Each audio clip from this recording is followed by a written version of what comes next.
E aí, gurizada, eu sou a Bruna. Eu sou a Laís, Você está ouvindo o Referenciando Podcast. onde você encontra ciência, pesquisa, humanidades e biotecnologia, sempre de forma acessível para todos os públicos. E do nosso jeitinho, trazendo uma perspectiva humanizada, social, histórica e feminista. Dililililili.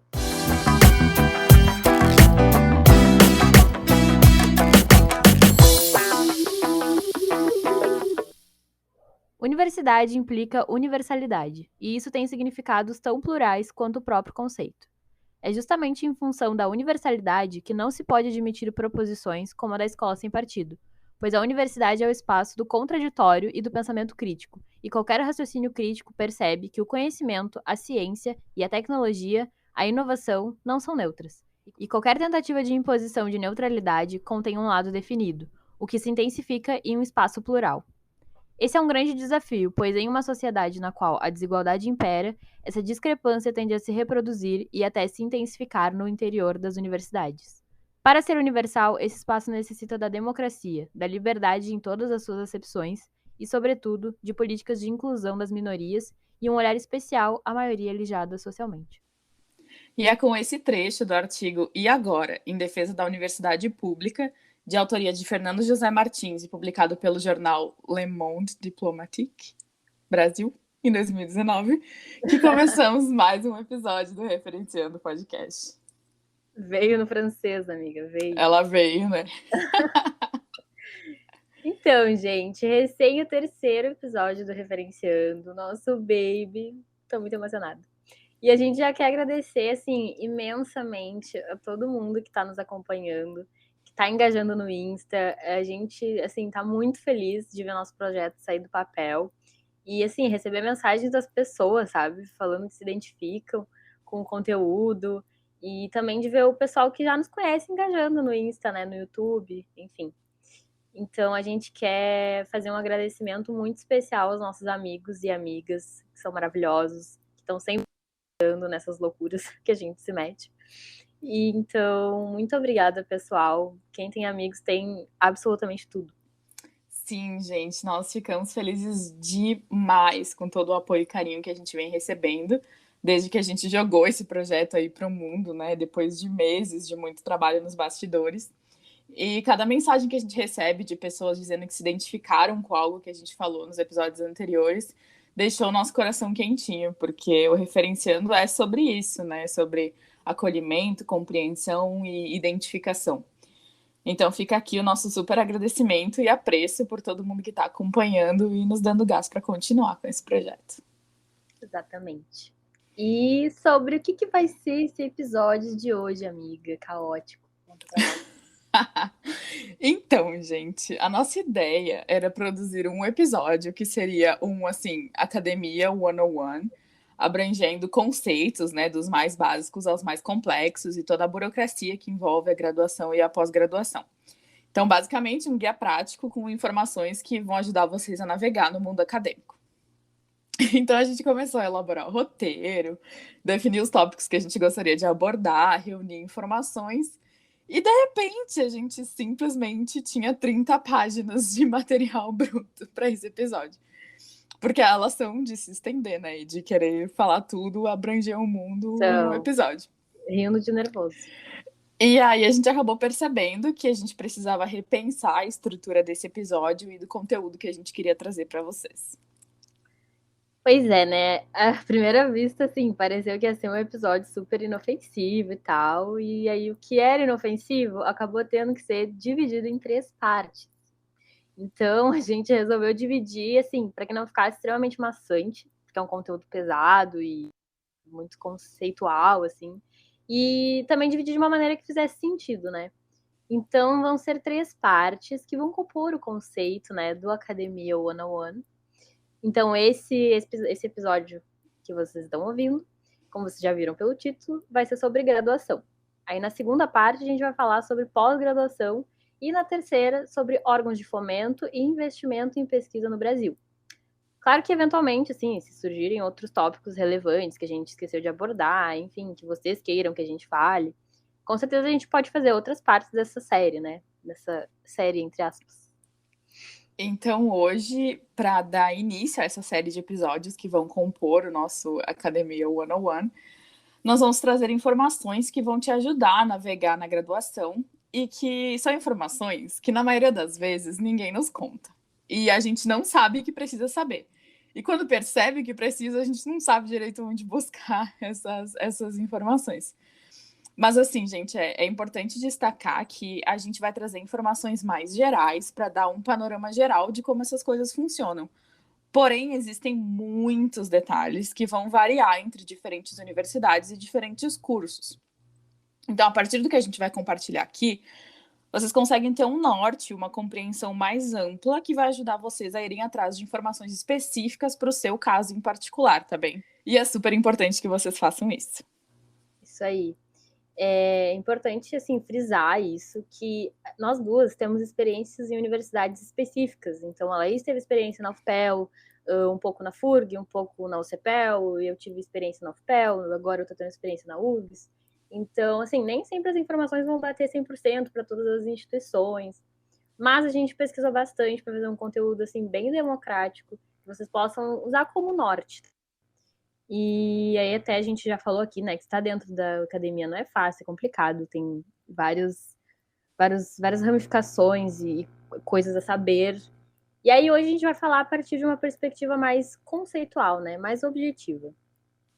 A gente vai patentear aqui a disciplina que faltou colocar em todos os cursos de graduação, que é Exato. simplesmente o que ninguém nos ensina sobre a graduação.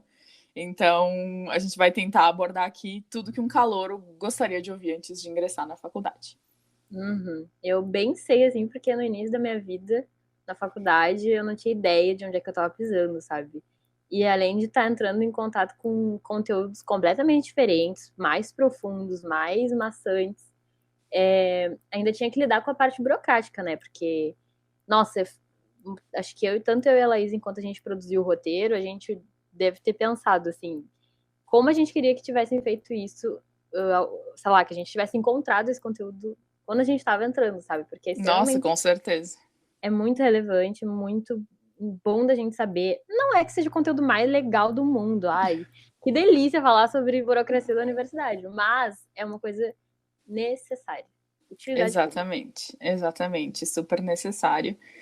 E a gente preparou esse conteúdo justamente esperando que ajude outras pessoas, né, que estão nesse momento de ingressar nesse universo novo, né, que é o ensino superior.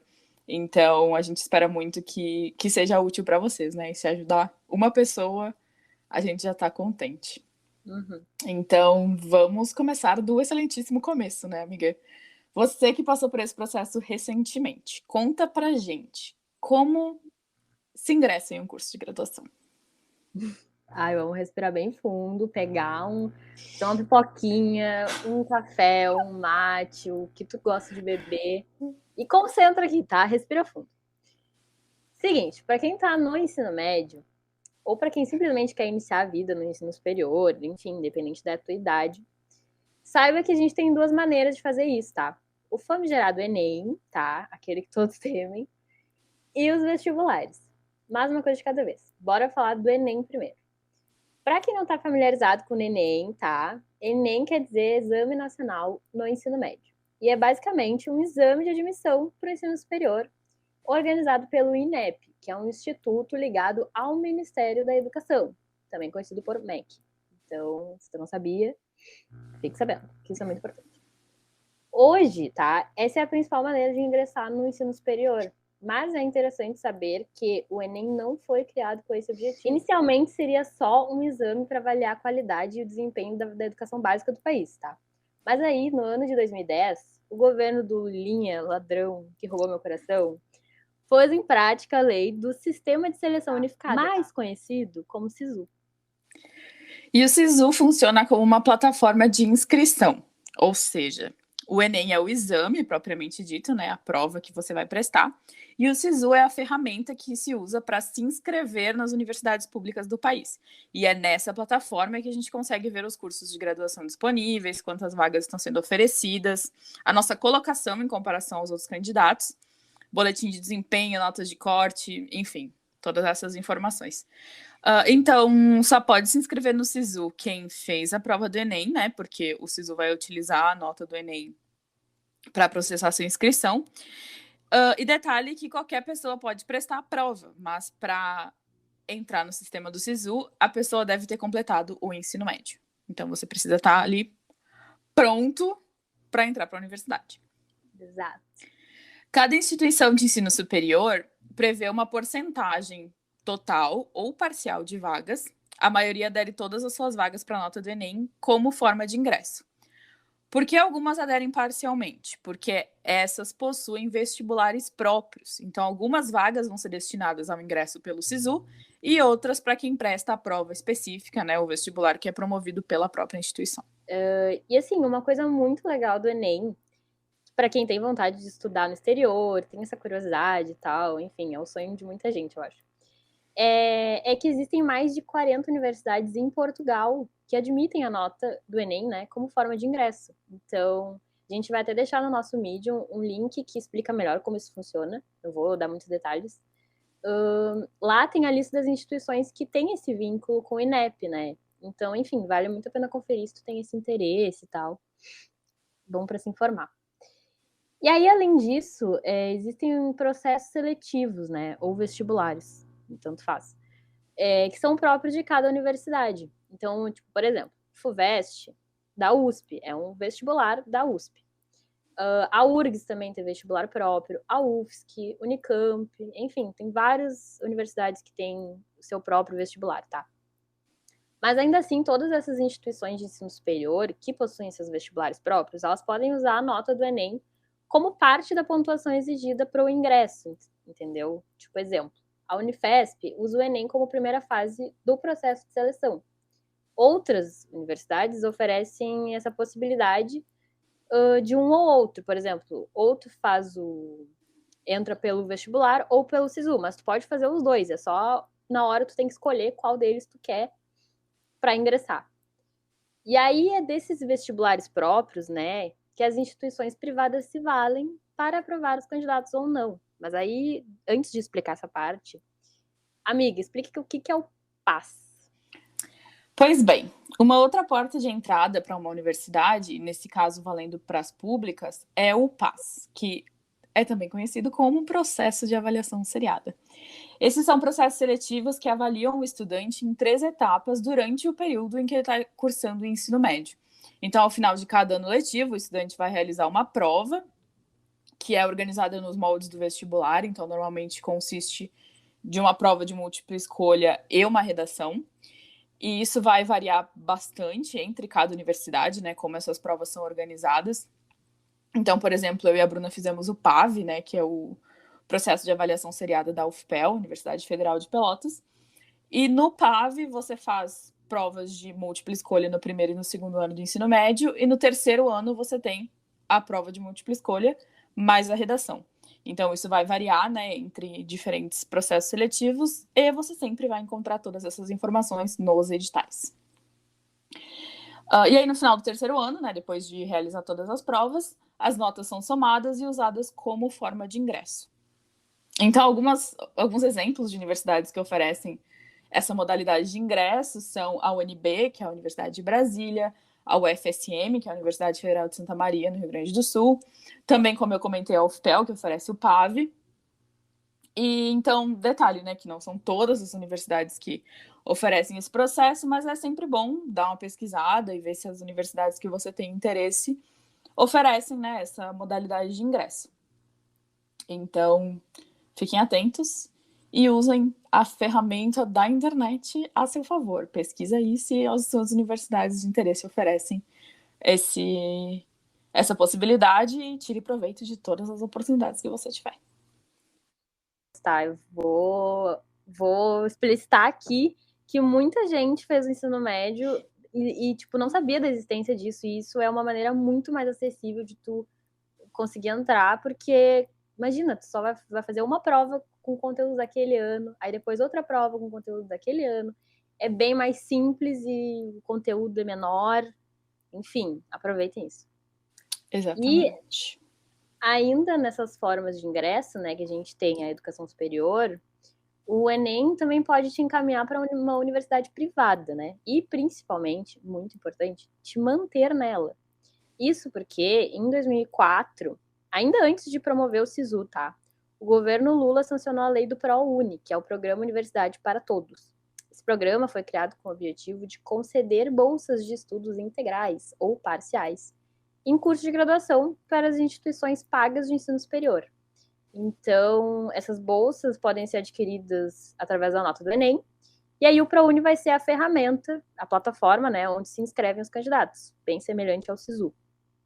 Mas para participar do ProUni, né, os candidatos vão ter que atender a pelo menos uma das condições: ter cursado o ensino médio completo em escola da rede pública, ter cursado o ensino médio completo em escola de rede privada na condição de bolsista integral da própria escola, ou ter cursado o ensino médio parcialmente em escola da rede pública e parcialmente em escola da rede privada, na condição de bolsista integral da própria escola privada, ser pessoa com deficiência, e a última condição não leva em consideração a renda, ela serve para professores da rede pública de ensino que estejam no efetivo exercício da educação básica e façam parte do quadro de pessoal permanente da instituição e que queiram concorrer a bolsas de licenciatura exclusivamente.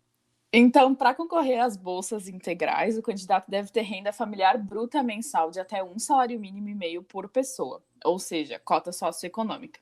Para as bolsas parciais de 50%, a renda familiar bruta mensal deve ser de até 3 salários mínimos por pessoa.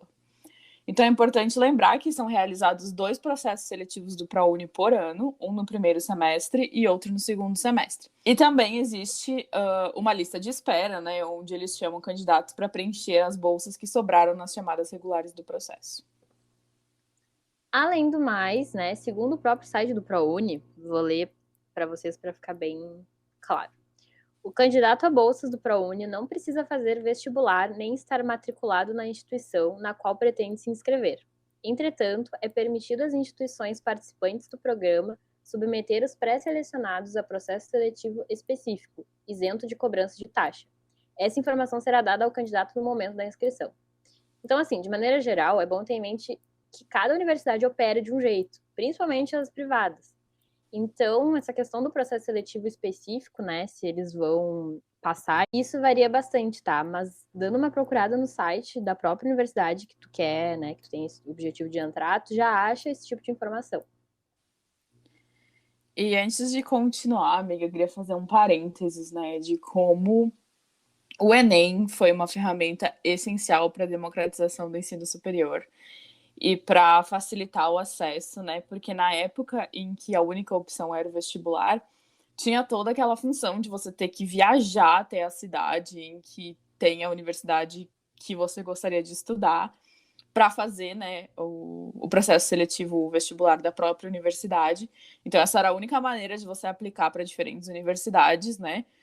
Então, se você quer tentar 3 universidades diferentes para ampliar o seu leque de possibilidades, você teria que viajar para todas essas cidades, se preparar para provas diferentes, porque o vestibular de diferentes universidades vai ter conteúdo, né? E hoje em dia não, hoje em dia você faz uma prova, que é o Enem, e quando você aplica para o SISU, você tem todas as possibilidades que este Brasilzão oferece, né? Então você pode ir lá tentar diferentes cursos, você pode tentar diferentes instituições, até você chegar numa possibilidade que faça sentido para você e para sua pontuação, né, na prova. Sim. Então é muito importante destacar isso, né? A importância que o Enem tem para facilitar o acesso e democratizar o acesso ao ensino superior no Brasil. E aí, de repente, se a universidade da tua cidade não tem vaga o suficiente, tu pode tentar em outra e de outra cidade. E, nossa, é uma vida pré e uma vida pós Enem. Com certeza. E assim, né, essa questão do ProUni também deu muita acessibilidade para as pessoas entrarem numa faculdade, né, e se manterem nela, exatamente o objetivo do ProUni. Então, a gente tem que valorizar muito esses programas e continuar, assim, preservando eles e aprimorando, porque é um bem, bem precioso para as pessoas que não têm condições de pagar, por exemplo. Com certeza. uma privada, é extremamente importante a gente frisar isso, porque às vezes as pessoas dão por garantido, né, essa questão. Exatamente, exatamente. Então fica um momento aí de questionamento, né? O governo que você apoia a educação superior, o ensino público, o acesso à educação da Apoia população a do seu país? universidade, diz que essa Reflita aí. universidade é balbúrdia? Balbúrdia? É. Pois então, né? Fica aí um momento de reflexão, né? Uma militadinha Enfim, básica. fora Bolsonaro. E nessa vibe de programas muito necessários de inclusão ao ensino superior, como o SISU e o ProUni, temos também o FIES, que é o Fundo de Financiamento ao Estudante do Ensino Superior. E esse programa ele vai financiar a graduação na educação superior de estudantes matriculados em instituições não gratuitas. Então, o estudante que por acaso não conseguiu uma bolsa integral no ProUni pode utilizar o FIES para custear os outros 50% da mensalidade, sem a necessidade de apresentar um fiador na contratação do financiamento.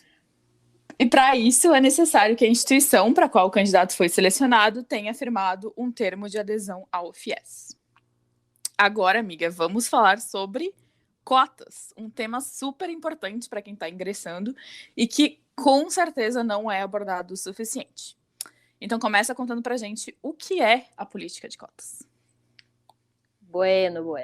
As cotas são políticas afirmativas implementadas pelo governo para tentar, assim, dar aquela amenizada, né, nas desigualdades sociais que a gente sabe que estão na nossa volta, como se fosse uma reparação.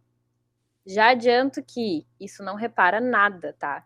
Isso é uma coisa, é uma medida para tentar amenizar, mas a gente sabe que não ameniza por completo. Tá bem longe E é disso. assim, né? O mínimo do mínimo do mínimo. É o mínimo, e assim, ninguém gostaria que existissem cotas, porque acredito que ninguém gostaria que existissem desigualdades para serem reparadas. Exatamente, amiga. Ninguém gostaria que existisse uma razão pela qual cotas são necessárias. Então, elas são necessárias, mas elas não deveriam existir para sempre, porque a gente deveria conseguir reparar, né? Enfim. Então, são políticas afirmativas implementadas pelo governo. E aí, até, para quem tem esse discursinho negativo a cotas, né? Saiba que o STF já aprovou por unanimidade a constitucionalidade das cotas, tá? Então, essas políticas afirmativas, elas não violam o princípio da igualdade, que pode ser o argumento aí dessas pessoas, e nem institucionalizam a discriminação racial, como defendiam, né, algumas pessoas desses grupos sociais. Enfim. Para fins legais, então, foi criada a Lei de Cotas, que é a 12.711, que foi implementada em 2012, e ela propõe que todas as instituições de ensino superior federais do Brasil reservem obrigatoriamente uma porcentagem das vagas para alunos. E aí depois, logo depois, foi aprovado um decreto que definiu que fossem 50% das vagas, no mínimo, né? E aí que fossem direcionadas para alunos que tivessem estudado integralmente em escolas públicas e pertencentes de família de baixa renda. Aí, dessa porcentagem, distribuem-se as vagas proporcionalmente entre pessoas negras, pardas, indígenas e também para PCDs, pessoas com deficiência. E aí, tudo isso, né, de maneira gradual, gente, obviamente, porque, infelizmente, é impossível que isso aconteça de um dia para o outro. Então, isso foi acontecendo aos poucos. Pequenas vitórias, não é mesmo? Lembrando que o estudante não precisa estar dentro de todos esses grupos ao mesmo tempo para ter o benefício. Ele pode ter estudado todo o ensino médio em escola pública, mas não estar dentro do grupo de baixa renda, por exemplo. Assim como as cotas podem estar acumuladas. A pessoa pode ser negra, ter estudado em escola pública e vir de uma família de baixa renda, e essa cota vai constar no edital do Enem, SISU, enfim. Lembrando que tudo isso requer comprovação. Portanto, as cotas têm essas características bem definidas, né? Elas são socioeconômicas e raciais. Inclusive, dados do Instituto Nacional de Estudos e Pesquisas Educacionais Anísio Teixeira, ou famigerado INEP, apontam que a lei de cotas aumentou em 39% a presença de estudantes pretos, pardos e indígenas oriundos de escolas públicas e instituições de ensino superior federais no período de 2011 a 2016. Pequenas vitórias, né, para tornar o ensino superior e meio acadêmico cada vez mais democrático. Então, a gente espera que esses números sigam aumentando. Agora que já falamos sobre algumas formas de ingressar na universidade, vamos ao básico. Como é organizado o ensino superior brasileiro? Então conta pra gente, amiga, o que é uma instituição de ensino superior? Bora lá, então. Respira, toma o teu cafezinho de novo, faz mais pipoquinha. Então tá, as instituições de ensino superior são instituições que oferecem formação em cursos superiores de graduação e pós-graduação. A educação superior brasileira é muito ampla e variada, com várias ramificações, e que podem acabar confundindo mesmo quem está tendo esse primeiro contato. Mas vamos lá. O MEC divide elas em universitárias e não universitárias. As universitárias contemplam as públicas e privadas, e a partir dessa categoria saem mais 3 subcategorias. As universidades, que são as que conhecemos, né, elas têm autonomia plena e sua principal finalidade é oferecer ensino, pesquisa e extensão. Esses 3 eixos acadêmicos são essenciais e obrigatórios, a gente vai falar mais sobre isso daqui a pouco. Mas existem também as universidades especializadas, que oferecem formações em áreas específicas de conhecimento. Não são pluridisciplinares como as outras. E temos também os centros universitários, e aí esses diferem-se por seguirem diferentes orientações de autonomia e possuírem requisitos específicos para poderem funcionar, como, por exemplo, o Centro Universitário Belas Artes de São Paulo, SENAC, etc. Isso aí. Já as não universitárias contemplam os Centros Federais de Educação Tecnológica, muito conhecidos como para as pessoas um pouco mais velhas. Muitos jovens já não vão saber. E aí, esses Cefetes, eles foram restaurados e hoje são os nossos IFES, né? Institutos Federais de Educação, Ciência e Tecnologia. E também tem os CETs, basicamente a mesma coisa, só que eles são pagos, né? Não são públicos. E aí, esses IFES e os CETs, eles são voltados principalmente para a formação de tecnólogos, né? Que surgiu de uma modalidade educacional chamada Educação Profissional e Tecnológica, EPT, que é um tipo de ensino superior com diplomação válida nos mesmos níveis de um bacharel ou uma licenciatura. Mas, como a gente está falando de instituições de ensino superior, né, os IFES eles também podem ministrar cursos de ensino superior. E aí a maioria oferece o ensino médio integrado, que é o ensino médio combinado com um curso técnico, para que o aluno tenha uma formação complementar. Além desses, as não universitárias prevêem as faculdades integradas e as faculdades isoladas. As integradas são igualmente instituições de ensino superior, públicas ou privadas, com propostas curriculares em mais de uma área do conhecimento. Então, vão ter o regimento unificado e vão ser dirigidas por um diretor-geral. E elas podem oferecer cursos em vários níveis, sendo eles de graduação, cursos sequenciais e de especialização, e até mesmo programas de mestrado e doutorado. As faculdades integradas compreendem vários cursos, mas não precisam obrigatoriamente desenvolver pesquisa e extensão como as universidades. Por exemplo, a gente tem a FISMA, que é a Faculdade Integrada de Santa Maria. Já as isoladas têm praticamente a mesma finalidade das integradas, são vinculadas a um único mantenedor e têm administração e direção isoladas.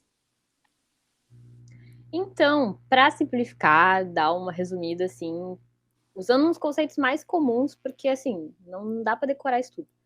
Universidades, tá? Que a gente tem, que são as instituições cuja atividade e fim são o ensino, a pesquisa e a extensão, né? Em todas as áreas do conhecimento humano. Já os centros universitários são instituições de ensino em todas as áreas do conhecimento humano, não sendo obrigadas a desenvolver pesquisa. Enquanto os institutos são instituições de ensino, pesquisa e extensão que não cobrem todas as áreas do conhecimento. As faculdades são instituições de ensino que não cobrem todas as áreas do conhecimento humano também e não são obrigadas a desenvolver pesquisas também. São mais focadas em determinadas áreas, como saúde ou exatas. Enfim, mais ou menos isso, que é bom saber. Agora, passando para uma questão, assim, muitíssimo importante, que é pouquíssimo falada, que eu até consigo entender o motivo de não atrair muita atenção, assim, mas num país como o Brasil, é preciso que a gente tenha essa noção. É preciso que a gente saiba pelo menos o mínimo desse tópico, tá? Amiga, como as instituições se mantêm financeiramente? A esfera pública é composta pelas instituições de ensino superior federais, estaduais e municipais. Então, elas são mantidas pelo poder público, respectivamente pelos governos federal, estadual e municipal. No segmento privado, abrange instituições diferentes, como as confessionais, as filantrópicas e as particulares. Com exceção das particulares, elas não possuem fins lucrativos. As particulares, que buscam fins lucrativos, passaram a funcionar por uma lei autorizada em 1999. E, a partir disso, elas respondem ou prestam contas como entidades comerciais. Portanto, quanto à sua administração, as instituições de ensino superior privadas não são vinculadas ao poder público, enquanto que as públicas são. E, consequentemente, isso nos leva à questão do financiamento. As públicas não serão pagas, e sim financiadas. Então, conta pra gente, amiga, de onde podem vir esses recursos?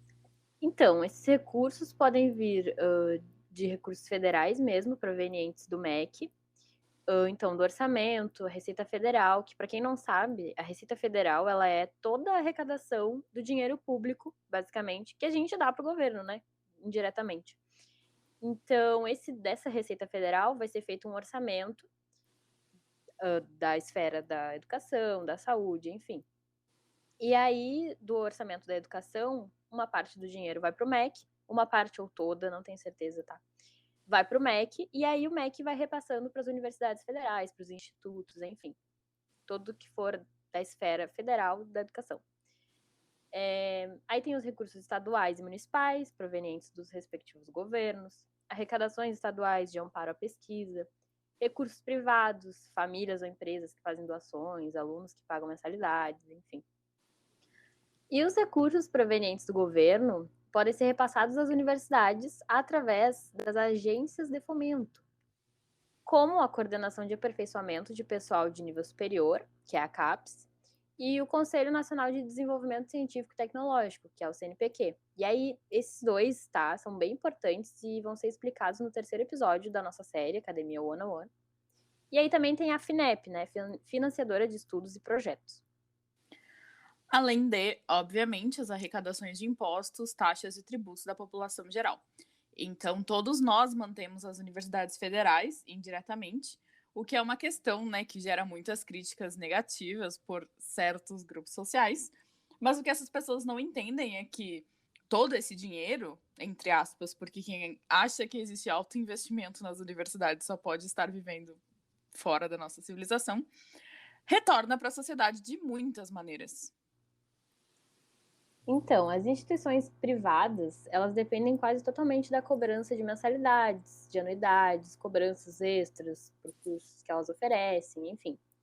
Elas são os valores como bem entenderem, né? Então, no final das contas, a relação do aluno com a universidade, ela é equivalente à de um consumidor com um produto consumido.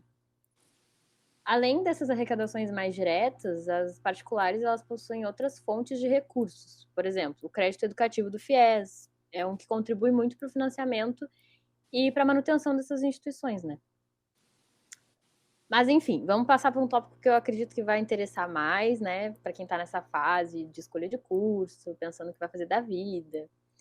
Então, para a gente falar de cursos de graduação, primeiro a gente tem que entender que, de maneira geral, eles se agrupam em bacharelado e licenciatura. O que isso significa, amiga? Então, essa classificação, né, essa divisão dos cursos é feita quanto ao objetivo daquela formação. Então, eles não diferem em relação à validade, né, eles possuem o mesmo valor. A única diferença é o desempenho de funções enquanto profissional que cada um desses tipos de curso vai favorecer. Então, se tu quer lecionar, a licenciatura é o caminho, porque ela vai te habilitar para dar aulas, né? A grade curricular vai contar com disciplinas pedagógicas e vai atender ali a necessidade de quem quer lecionar no ensino regular, né, na educação básica. Então, são os cursos que os nossos professores de ensino fundamental e médio fazem. Isso. Então, por exemplo, letras, matemática, física, educação física, pedagogia.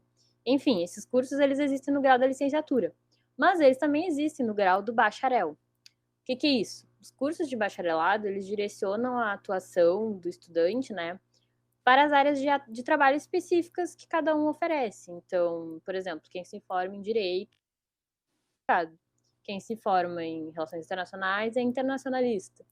E aí cada área tem várias ramificações e várias possibilidades para o mercado de trabalho. Letras, por exemplo, o bacharelado ele foca no estudo da tradução. Então, ele te habilita para seguir esse ramo. Em princípio, né? Não que exista só esse caminho. Mas, enfim. E se eu tiver interesse em seguir uma carreira na pesquisa, amiga, o que eu faço? A área da pesquisa ela é aberta tanto para bacharéis quanto para licenciados. Então, a partir de ambos, você pode seguir a carreira na pesquisa sem problema nenhum. Inclusive, mais para frente, a gente vai falar sobre como se inserir na pesquisa durante a graduação.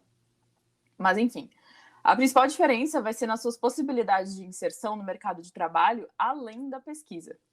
Mas e se eu quiser dar aula no ensino superior, em disciplinas do curso de biotecnologia, por exemplo? Como que isso é possível se não existe licenciatura em biotecnologia? Para se tornar professor de ensino superior, então seja de um curso de licenciatura, um curso de bacharelado ou até mesmo de mestrado e doutorado, é necessário que o estudante se dedique à pós-graduação.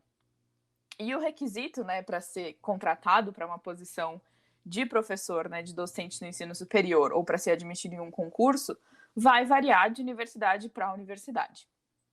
Então, de forma geral, as universidades têm um requisito mínimo de número de mestres e doutores que eles precisam ter no seu quadro de docentes, mas variando, né, entre cada cargo, entre cada concurso, a abertura de cada vaga, vai ter exigências diferentes. Então, pode ser que uma vaga que você tem interesse exija apenas um mestrado, pode ser que exija mestrado e doutorado, pode ser que exija só uma especialização. Então, isso varia bastante. E se você quer saber mais sobre isso, né, sobre entrar na pós-graduação, cursar um mestrado e um doutorado, fique atento que o nosso próximo episódio, que vai sair no dia 13 de setembro, vai ser super focado em tudo que você precisa saber se está considerando ingressar na pós-graduação. Então, spoiler reforçado, agora vamos partir para a organização dos cursos de graduação e para as atividades que nós precisamos e podemos desenvolver enquanto estamos na faculdade. Começa aí explicando para a gente, então, amiga, o que são os famigerados créditos. Ai, Jesus, uma definição, porque acho que vai ser melhor. Crédito é uma unidade de medida, como metro, como centímetro, enfim, unidade de medida, utilizada em alguns cursos universitários para medir o avanço do estudante ao longo do curso. Nesse caso, os cursos determinam um mínimo de créditos para que o estudante possa se graduar. Cada disciplina pode oferecer um número diferente de créditos, de acordo com a carga horária. E aí, de acordo com o MEC, o mínimo que os cursos de graduação devem oferecer são 2.400 horas, e o máximo são 7.200 horas. Então, de acordo com a carga horária de cada disciplina, né, quantas horas de aula, de atividades você vai ter no decorrer do semestre, essa disciplina vai ser designada, né, um número de créditos. E aí, na sua grade curricular, né, vai haver uma exigência, né, de um número mínimo de disciplinas, através dos créditos, que você precisa cursar para se formar e receber o seu diploma no final da sua graduação. Outro detalhe importante que a gente também vai falar um pouco mais no decorrer do episódio é que pode haver também uma exigência em relação a números de créditos de pesquisa, ensino e extensão que você precisa desenvolver durante a sua graduação. O seu TCC também vai valer um número de créditos, estágios que você desenvolver.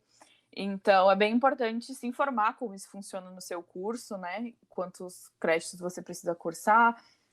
E falando em disciplinas, né, de forma geral, existem 2 tipos de matérias que a gente vai ter contato durante a graduação, que são as obrigatórias e as optativas. Cada curso, como eu comentei, vai ter um requerimento em relação à carga horária e, consequentemente, o número de créditos que você precisa cursar de cada um desses tipos para que você possa se formar. E isso vai compor a grade curricular do seu curso. Então, começa contando mais sobre isso para a gente, Bru.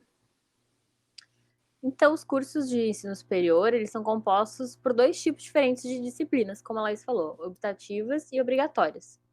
E elas vão compor a grade curricular do aluno, né? O conjunto e a organização dessas disciplinas, elas vão resultar numa matriz curricular que é responsável por qualificar o aluno numa determinada área, que é a que ele escolher, né?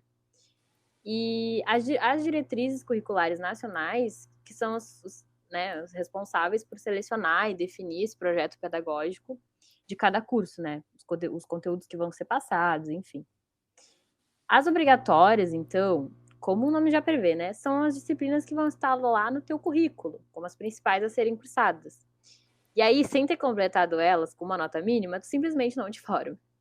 Então, o aproveitamento delas é muito importante para a formação do aluno, né? E é preferível, né, até as universidades recomendam que tu curse elas na sequência estabelecida na matriz curricular padrão, apesar de isso não ser obrigatório. E aí, assim, dica de amiga, que eu recomendo fortemente que vocês façam isso. Sigam essa sequência e façam pelo menos todas as obrigatórias daquele semestre, tá? Porque cada disciplina obrigatória, isso aqui é muito importante para tudo e presta atenção. Cada disciplina obrigatória que tu completa vai desbloqueando, digamos assim, outra disciplina. Porque para cursar X disciplina do segundo semestre, tu tem que ter feito Y do primeiro. Como num videogame mesmo, tá? Um nível vai desbloqueando o outro. E isso aí se chama pré-requisito. Então, uma cadeira X, ela é pré-requisito para outra que tu vai cursar no próximo semestre. Então, se tu parar, se tu não estudar, se tu não fizer uma cadeira específica que é obrigatória, tu não vai poder cursar outra, e aí isso vai trancar todo o teu curso. E vai ser um caos. Exatamente. Eu apoio essa mensagem. Já as optativas, elas são disciplinas que são ofertadas pelo seu próprio curso, que fazem parte da grade curricular, mas que você pode escolher quais delas você quer cursar até atingir o número mínimo de créditos exigidos. Então, você vai ter um número de opções de matérias ofertadas a cada ano ou semestre pelo seu curso, e você vai optar por se matricular nas que fazem sentido para você, que você tem interesse, enfim. As disciplinas optativas são de livre escolha do aluno regular, para fins de enriquecimento cultural, de aprofundamento ou atualização de conhecimentos específicos que vão complementar a sua formação acadêmica. E elas também podem ter pré-requisitos. Então, quando vocês estiverem planejando as suas grades, escolhendo as disciplinas que querem cursar, tenham isso em mente. E outro detalhe, é que você também pode cursar disciplinas em outros cursos, se você tiver interesse, e aproveitar esses créditos como disciplinas optativas. Como isso funciona a nível burocrático, em questão de matrícula e autorizações necessárias, vai ser muito específico da sua instituição, mas com certeza você consegue informações na secretaria do seu curso. Eu fiz 2 disciplinas no curso de psicologia durante meu último ano de graduação e foi uma experiência muito legal para sair da caixinha mesmo, sabe? Aprender assuntos que me interessavam a partir de um olhar diferente e ver como outros cursos funcionam de forma diferente. Então, é sempre legal sair da bolha e ver que existem outros jeitos de fazer as coisas. Então, é algo que eu super recomendo se faz sentido para você. Mas não só de disciplinas é feita a experiência da graduação. No Brasil, o ensino superior ele é baseado em 3 pilares, né? Ensino, pesquisa e extensão. Inclusive, o artigo 207 da Constituição Brasileira estabelece a indissociabilidade desses 3 eixos. E tu com certeza já ouviu essas 3 palavrinhas por aí que eu sei. Mas agora vamos entender o que elas significam. Ensino abrange atividades de transmissão de conhecimento dentro do ambiente acadêmico. Então, vai incluir aulas teóricas e práticas, atividades de monitoria e até mesmo projetos destinados à organização de eventos acadêmicos, científicos dentro das universidades, que são muito legais de se participar. Deixo aqui o meu parêntese. Já a extensão é baseada na ponte entre a universidade e a sociedade em geral. Então, o que é classificado como atividade ou projeto de extensão vai ter esse caráter de promover interações entre a academia e a comunidade, levando conhecimento acadêmico para além dos muros da universidade e beneficiando a população de alguma forma. As clínicas escola, em que estudantes de curso da área da saúde oferecem atendimento para a comunidade, são consideradas atividades de extensão, assim como projetos que visam a organização de palestras e aulas que levem à comunidade o conhecimento em áreas de interesse. Por exemplo, durante a minha graduação, eu participei de projetos que visavam promover o conhecimento sobre genômica de equinos para criadores de cavalo, o que também caracteriza extensão. Mas agora vamos falar de pesquisa. E durante a graduação, você pode e deve, aquelas bem pouco parciais, explorar a pesquisa científica na sua área através do que chamamos de iniciação científica. Então, dentro das universidades, né, existem incontáveis grupos de pesquisa nas mais diversas áreas, e em que tu pode ter o teu primeiro contato com a pesquisa no meio acadêmico, como estagiário. E isso é muito incrível porque te permite explorar tuas possibilidades e descobrir o que tu gosta, o que tu não gosta, o que faz sentido para ti, o que não faz sentido. E tu só vai ter certeza se tu tentar, então também encorajamos fortemente. E aí, como a gente encontra oportunidades, né? Normalmente, quando o professor tem vagas para iniciação científica, ele vai abrir um processo informal, digamos assim, de seleção. E aí a gente acaba descobrindo nos murais dos prédios, no boca a boca, às vezes por e-mails enviados, que são aqueles enviados para todos os estudantes automáticos, e grupos de turma. E hoje em dia, cada vez mais grupos de pesquisa têm recorrido às redes sociais, né, para divulgar os seus trabalhos. E isso acaba sendo divulgado nesses meios também. Então, fiquem bem atentos. Principalmente se você já está de olho em algum grupo de interesse. E é claro que se você tem interesse em fazer parte de algum grupo de pesquisa e trabalhar com algum professor que desenvolva pesquisa numa área que você gostaria de explorar, entre em contato. Manda um e-mail, marca uma conversa, aborda ele no final da aula e fala sobre seu interesse. Assim, você pode garantir uma oportunidade, se ele tiver vaga em aberto ou se estiver considerando incluir um aluno de iniciação científica no seu grupo.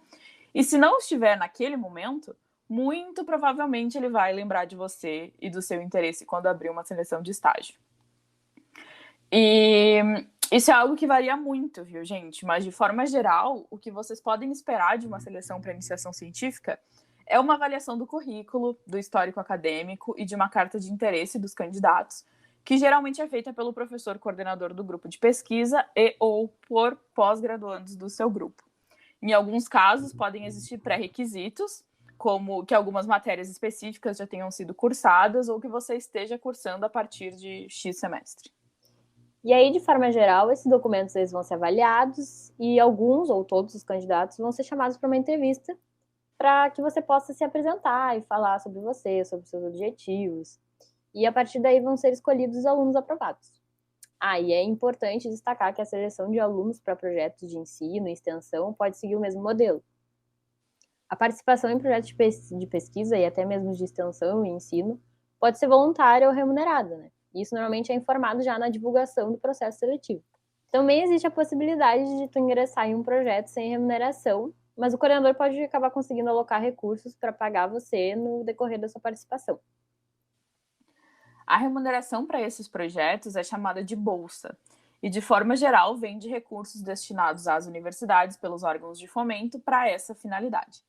O valor pode variar entre universidades e dependendo do órgão que financia a sua bolsa especificamente, mas de forma geral é de R$400 mensais. A sua bolsa pode ter duração de 6 meses a 1 ano, com possibilidade de renovação, e você vai precisar submeter relatórios para o seu órgão financiador descrevendo as atividades que foram desenvolvidas por você durante a sua participação no projeto. Lembrando que essa é uma explicação bem superficial de como isso funciona, viu, gente? Se você quer saber mais, fica ligado no episódio sobre fomento e recursos destinados às universidades, que a gente vai explicar isso bem mais a fundo e com mais detalhes. Isso mesmo. E alguns cursos vão ter requerimentos quanto às horas que tu precisa dedicar para pesquisa, para o ensino e extensão para que tu te forme. Então fica bem atento a isso e não deixa para descobrir que tu precisa de 100 horas de extensão no último semestre, tá, queridos, queridas? E assim, gente, se eu posso dar uma dica aqui,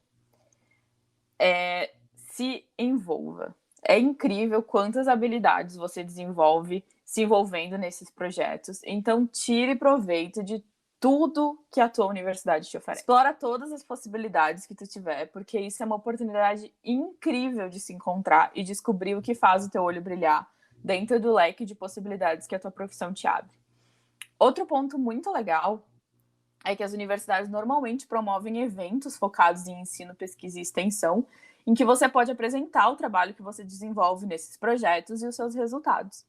Isso foi super importante para mim, porque como alguém que queria seguir carreira na pesquisa, eu sabia que eu precisava fortalecer o meu currículo para passar por uma seleção de pós-graduação no futuro. E a participação em eventos científicos e acadêmicos e submissão e apresentação de trabalhos contam pontos. Então, eu não tinha condições financeiras para participar de grandes congressos, então eu participei de todos esses eventos promovidos pelas universidades ao meu redor que eu pude. Então, todo ano eu apresentei os meus trabalhos de iniciação científica em eventos organizados pela FURG, pela UFPEL, pela UCPEL, e isso fez uma diferença muito grande no meu processo seletivo para pós-graduação. E, gente, outra dica de amiga. Se você tem interesse em pesquisa e está fazendo iniciação científica, explore as suas possibilidades. Você não precisa passar toda a graduação no mesmo laboratório. Não tenha a expectativa de que você vai sair da graduação sendo o maior especialista numa área porque você fez iniciação científica no mesmo laboratório durante toda a graduação.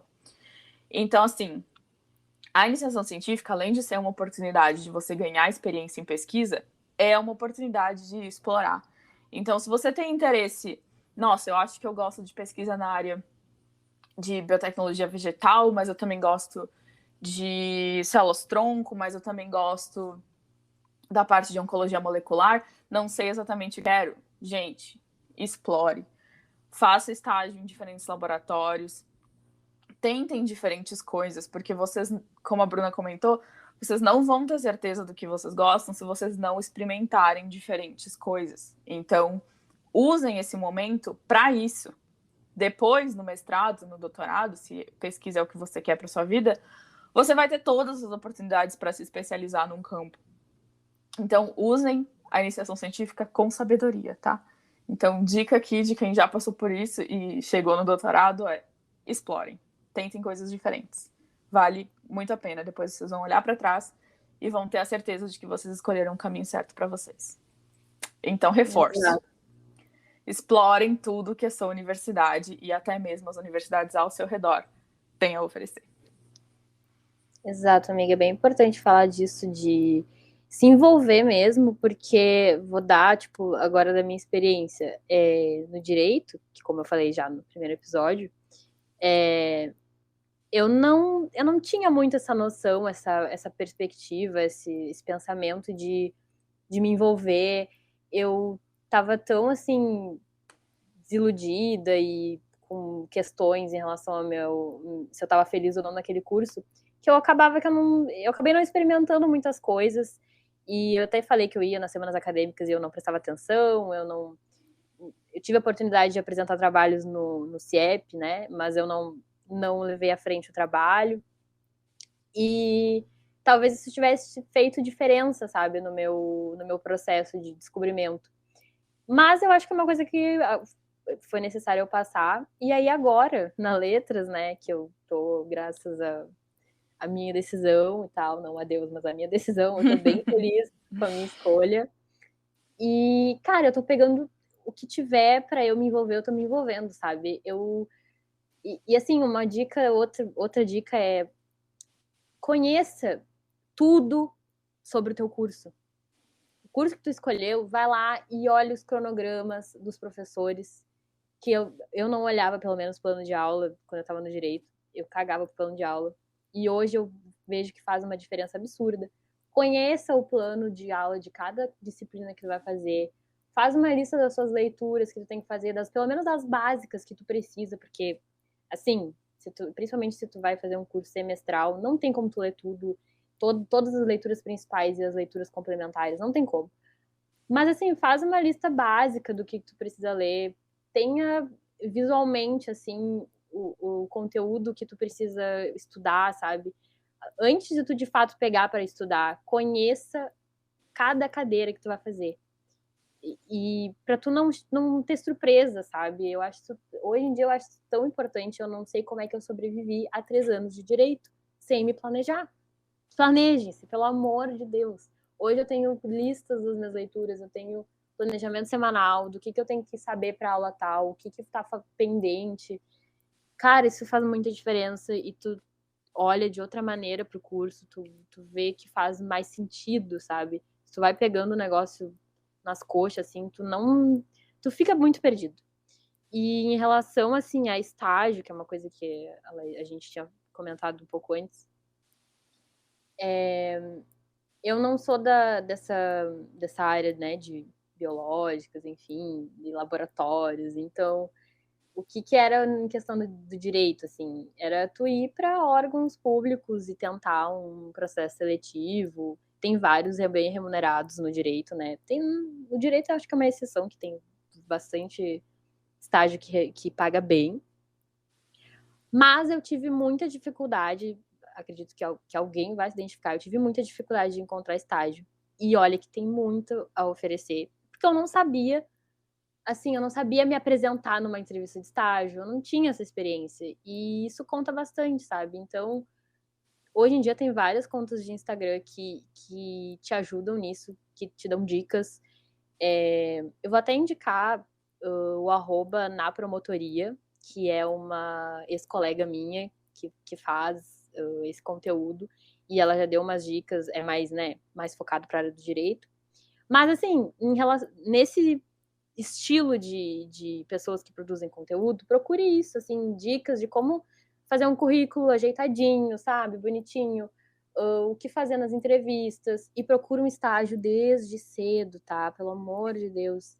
Se tu não vê o que o teu curso vai fazer, o que o teu curso te proporciona na prática, tu vai te frustrar, porque teoria atrás de teoria fica muito no campo da imaginação e tu fica sem noção do que é aquilo no dia a dia. Então, procura a prática o máximo que tu puder. Te atira nas seleções, sabe? Foda-se, um grande foda-se se necessita de requisito, tá no, sei lá, 15º semestre. Te atira, faz igual, não interessa. Eu já vi gente no direito que tá no primeiro ano, que não sabe nada de nada, conseguir estágio, que o pré-requisito era tu tá no 5º, no 3º semestre. Eu já vi isso acontecer. Isso é muito possível se tu ir atrás. Então vai atrás. E assim, não fique com preguiça, porque eu tinha preguiça. E eu via um monte de gente conseguir estágio ao meu redor, estágios muito legais, que eles aprendiam muito. Sei lá, no 2º ano já sabiam fazer petição, por exemplo. Eu não sabia fazer nada, absolutamente nada. E aí eu consegui um estágio muito legal, que eu adorei, que eu não era na... Olha que ironia, não era nada sobre direito o meu estágio, era basicamente um serviço de secretária, mas que pelo menos para mim eu tinha esse sentimento de que eu estava fazendo alguma coisa. E eu ganhava uma bolsa, que também não é nada ruim, né? Ganhava uma bolsinha ali, uma remuneraçãozinha. Então, pelo menos para tu ter uma primeira experiência, sabe? Te joga nas coisas e não tenha medo de... que eu passei vergonha nas entrevistas, né? Não tenha medo de passar vergonha, isso vai acontecer. E assim, é essa dica mesmo, se envolva e vá atrás das coisas, das informações. Fique sabendo das coisas, procure as coisas. Não espere ninguém te dizer, ninguém comentar contigo. Ai, sabe aquele negócio lá, muito legal? Cara, não, vai tu descobrir as coisas que a tua universidade te proporciona, porque isso vai fazer muita diferença. E falei horrores aqui. É sobre isso, né, amiga? É Foi sobre para isso. isso que a gente criou um podcast. Eu Exato. acho que tem 2 pontos assim que eu queria muito reforçar, que olhando para trás assim, fizeram uma grande diferença para mim. O primeiro é o que a Bruna falou, assim, o estágio vai ser a tua maneira de explorar o que vai ser o resto da tua vida, entendeu? Então, sentar numa cadeira, numa sala de aula e ouvir teoria o dia inteiro, não vai ser o teu trabalho, não é assim que tu vai exercer a tua profissão. Então, é muito importante que a gente explore oportunidades que façam com que a gente conheça o que é a nossa profissão, sabe? Então, na biotech é muito forte nessa questão da iniciação científica, justamente por ser um curso extremamente voltado para pesquisa. E então eu comecei a fazer a iniciação científica no 2º semestre da faculdade. E foi ali que eu aprendi o que um biotecnologista faz, o que é a rotina de um biotecnologista. E foi ali que eu vi que era aquilo que eu queria fazer. Imagina você cursar 4, 6 anos de um curso de graduação para chegar na hora de exercer a sua profissão e você ver que você odeia aquilo, que você não quer fazer aquilo pro resto da sua vida, sabe?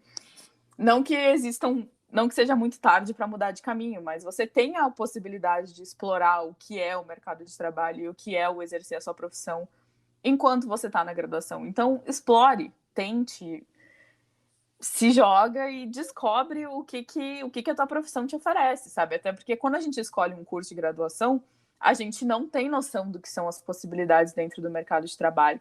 Então, use o período da sua graduação para entender isso, para saber, bom, quais são as minhas possibilidades de me inserir no mercado de trabalho, o que eu posso fazer, como eu posso exercer a minha profissão. Não consigo explicar o suficiente o quanto isso é importante.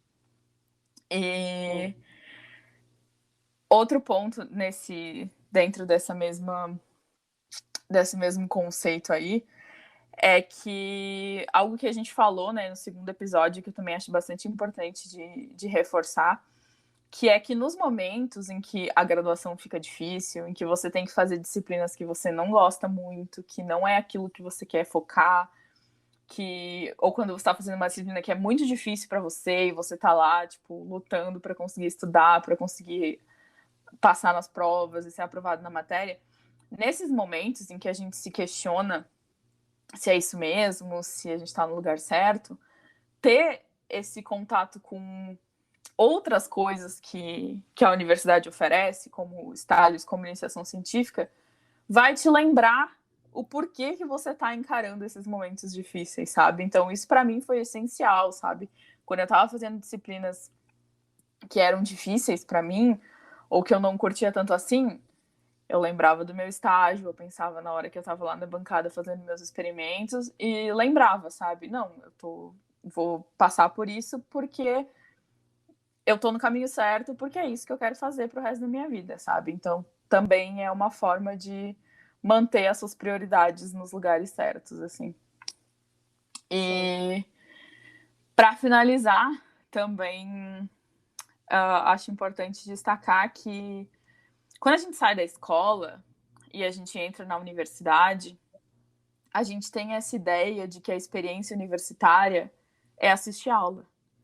Então, que você vai chegar, você vai sentar na sala de aula, você vai assistir uma aula, vai fazer uma prova, vai aprovar no semestre, vai passar para o próximo, e que a experiência universitária é isso. E, gente, a experiência universitária é muito mais do que isso, sabe? Como a gente comentou, vão existir muitas possibilidades de maneiras de se envolver.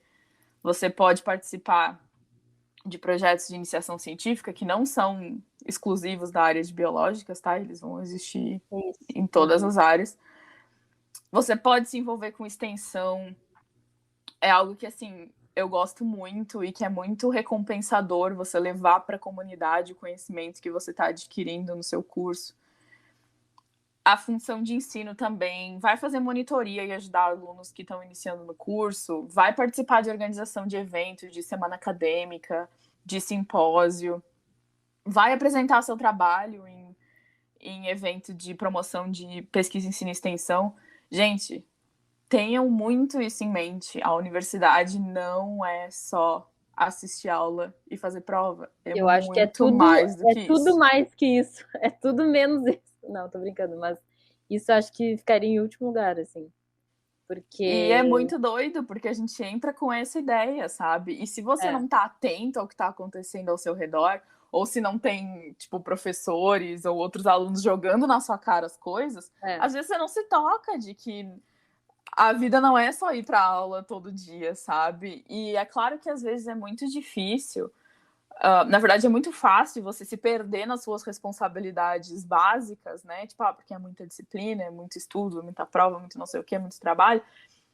E você se fechar para as outras coisas que estão acontecendo além disso. Mas, gente, escutem alguém que já passou por isso tudo. Vale muito a pena. Então, gente, se envolvam, procurem oportunidades para se envolver e se joguem, porque além de contar para currículo, além de mostrar, né, para você o que é o ambiente universitário, o que é a experiência universitária, você também desenvolve muitas habilidades que você não desenvolve na sala de aula. Você aprende, você exercita, né, liderança, organização. Nesses projetos que eu me envolvi além, né, do que é o básico do meu curso, eu aprendi demais e, tipo, habilidades que fazem toda a diferença para mim como profissional. Então, tudo é oportunidade de aprendizado, gente. Então, assim, não consigo stress this enough. Se envolvam. E a gente também vai falar bastante sobre isso no episódio sobre pós-graduação. A gente vai falar sobre as formas de se envolver, né, enquanto alunos de pós-graduação e tal. Então, isso é importante para todas as fases, para todo mundo. Sempre tem onde se envolver e o que aprender e como crescer profissionalmente dentro das universidades. Sim, centro estudantil, se o seu curso tem, centro acadêmico. Cara, pede para fazer parte da organização, pelo menos tu vai estar ali vendo um evento acadêmico ser organizado. Eles podem te pedir para, sei lá, apresentar uma palestra ali, tu já vai estar falando no microfone, isso é muito massa, tu vai apresentar sabe, para um monte de gente. Professores vão reconhecer o teu rosto, vão saber o teu nome, tu vai estar no meio das pessoas que, sabe? De repente alguém te chama para fazer um trabalho ali ou, sei lá, sabe, tem muitas... E um professor que tu goste, por exemplo, que tu tem uma simpatia por um professor, vai lá e pergunta, olha, o que eu posso fazer? Tem algum projeto que eu possa participar, porque eu gosto muito da tua aula, da tua cadeira, tu faz algum, né, um grupo de estudos, qualquer coisa. Vai atrás, porque assim, tem a experiência da Laís, que é uma pessoa que se envolveu desde o início, que não perdeu a oportunidade de fazer as coisas que o curso dela proporcionava para ela. E tem a minha experiência, que tive que passar por 3 anos de um curso e que eu não fazia absolutamente nada. Eu realmente, e não tenho vergonha de admitir, gente, isso acontece. Eu não me envolvia nas coisas, não tinha vontade, achava bobagem. E hoje, né, tô tendo a experiência de reingressar num curso que eu tô achando demais, sabe? Descobrir coisas que parece que parece que eu tô entrando pela primeira vez num curso. Não parece que eu já passei por 3 anos Sim. de uma graduação. E não que isso Então, fosse mudar, assim, radicalmente a tua opinião sobre o direito ou como tu te sentia, mas, assim, eu garanto que se tu tivesse te envolvido com essas outras atividades e tivesse se interessado por todo o resto, assim, do que o curso te oferecia, a tua experiência teria sido diferente. sim, teria sido outra, assim, talvez eu igual desistisse e trocasse, mas eu teria aprendido mais, porque, gente, sabe o que é a frustração de tu chegar no terceiro ano de uma graduação e tu sentir que não sabe nada. Eu sei contar nos dedos os conteúdos que eu gravei na minha cabeça, que eu sei. Tipo, isso aqui é isso aqui, isso aqui é isso aqui. Nossa, eu conto nos dedos, porque assim, eu achava que a faculdade era ir pra aula, assistir, bem bonitinha, e depois fazer uma prova. E não é isso. E não é Sim, nada disso. sim. Porque depende muito também do quanto tu te dedica, não só falando, tipo, agora falando em relação ao conteúdo, e que tem avaliação, e coisa pra ler, Uhum. e trabalho. Cara, tu tá parado na tua casa, vendo uma série e tal, não precisa te deixar de fazer essas coisas, não precisa deixar de fazer as coisas que tu gosta. Mas pensa assim, será que eu não posso tirar 1 hora dessa minha tarde e estudar alguma coisa e ler alguma coisa? Não fica de preguiçoso, pelo amor de Deus, porque tu poderia ter, pelo menos a tua tarde livre, tirar 1 ou 2 horas no máximo para ler alguma coisa, para ver um vídeo, sabe? Ter um momentinho de estudos para tu te situar no que tu tá fazendo. Isso pode ser muito idiota para quem é muito estudioso e para quem leva a faculdade a sério, mas é que isso era uma coisa, sabe, um struggle meu Uhum. antigo, que hoje eu tô mudando bastante. Eu tô bem mudado. Sim. Mas pode ser que muita gente se identifique com isso, sabe? E é Quem sabe normal. não vem aí um episódio sobre organização de estudos e como se planejar. Rotinas, exatamente. É, Pode ser que venha. pode ser que venha aí. Porque eu, particularmente, nunca fui das pessoas organizadas, eu não me planejava. Eu, às vezes, chegava no dia de fazer sei lá o que, nem sabia que tinha trabalho. Sei lá, sabe? Tipo, Uhum. tentava, mas não ia. E aí existem vários métodos, existem maneiras diferentes que funcionam para cada um. Não é todo mundo que vai funcionar com o mesmo método, sei lá. Com certeza. Mas enfim, a gente tá se estendendo.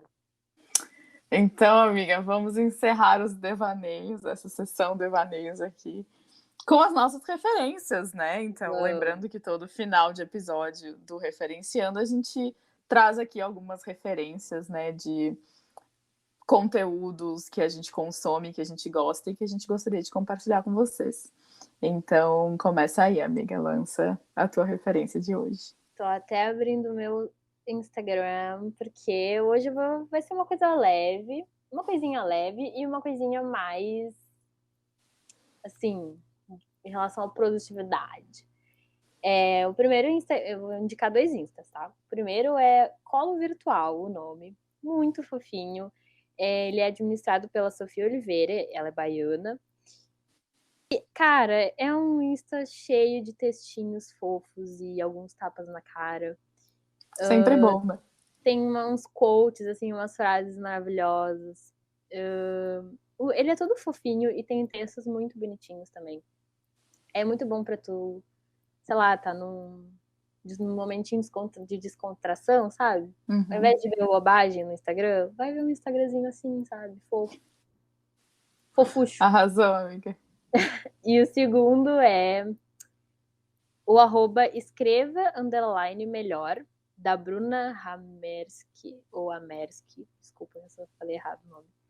Mas eu vou até ler o que está escrito na bio dela. É uma página criada para disseminar os meus aprendizados acadêmicos, mais ou menos na nossa vibe, né? E ela fala bastante, faz conteúdos assim, em relação a esse mundo da escrita acadêmica. Ela dá várias dicas, sabe? Por exemplo, preciso publicar artigos para ser um bom profissional. E aí ela, sei lá, ela faz vários conteúdos bem incríveis, assim, sobre escrita científica, formatação, tipo, das coisas técnicas até coisas mais conceituais. E, enfim, vale muito a pena ver o Insta dela. É um conteúdo bem relevante, assim, sabe? Então é isso que eu tenho pra recomendar hoje. E tu, amiga? Manda tua ref. Então, a minha referência de hoje também é uma conta no Instagram. Olha só, se a gente tivesse combinado, não tinha saído perfeito. Que é a conta do Laboratório de Genética do Comportamento da UFSC. Então, é @lgc.ufsc.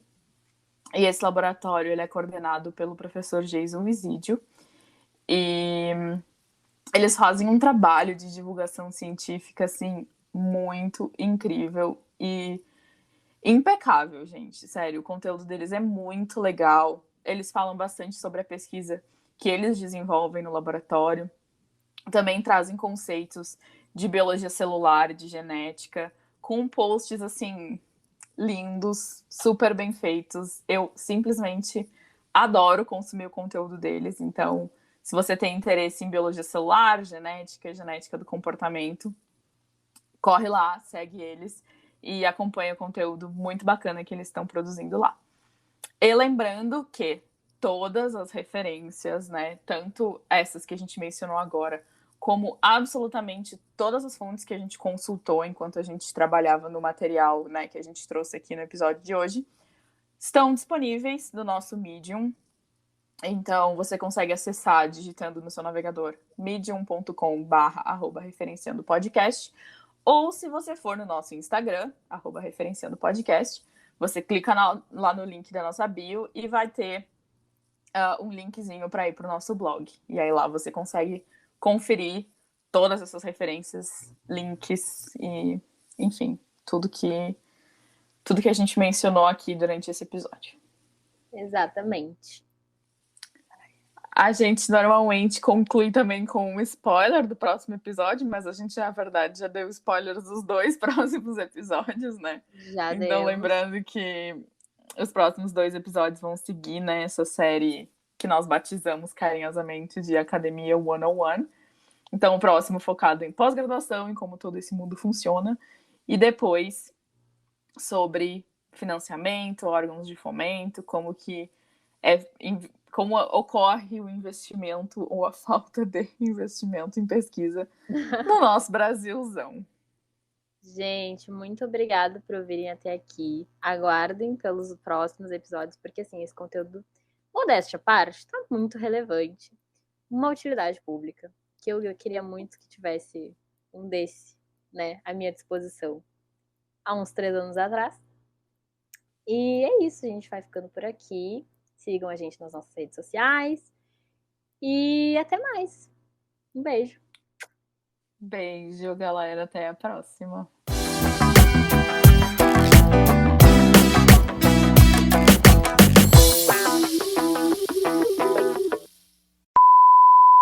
Eu vi, mandei no chat. Ah, eu não olho o chat. Eu sou uma palhaça mesmo. Eu sou uma piada pra você? Eu sou... Não, eu nem vou perguntar, porque eu tenho certeza que sim. Tá. Vagabunda. Vamos começar, inverno. Não aguento mais. Essa vida. Poder e perversão. Ah, que saco. Funciona um programa de pós... Corta. Isso.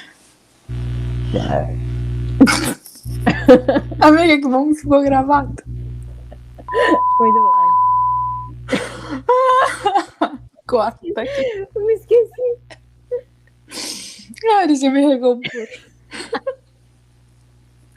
Tem gripa, né? Ai, meu Deus do céu. O que eu falo mesmo? Um spoiler, né? Se os Trapalhões tivessem um podcast, seria esse. Eu